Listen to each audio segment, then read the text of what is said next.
Mga bro, klaruhin natin ito, wala nang balak ang Department of National Defense o ang Philippine Air Force na balikan ang pumalpak na deal ng Russian Mi-171 HIP transport helicopters. Tapos na ang kwento, at walang dahilan para ibalik ito sa usapan. Sa dami ng mas strategic at reliable na options, hindi na tayo dapat bumalik sa isang proyekto na hindi lang teknikal na palpak, kundi pati sa geopolitical na aspeto, isang malaking bangungot. Balikan natin saglit ang nangyari. Noong nakaraang administrasyon, sinubukan ng DND kumuha ng 16 plus 1 Mi-171 HIP helicopters mula Russia bilang bahagi ng Heavy Lift Helicopter Acquisition Project ng PAF. Ang problema, mas mukhang goodwill gift ito kay Vladimir Putin kaysa isang seryosong military acquisition.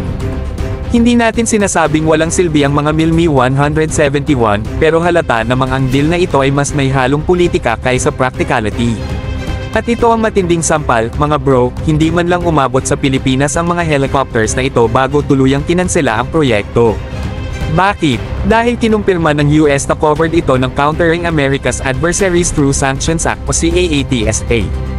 Ibig sabihin, kung tinuloy ito, pwedeng madaliin ng US ang economic at military sanctions laban sa Pilipinas, na siguradong ikakapilay ng ating defense modernization. Pero eto ang nakakagalit, mga bro, hanggang ngayon, hindi pa rin binabalik ng Russia ang more or less 1.9 billion pesos na ibinayad ng Pilipinas bilang initial payment.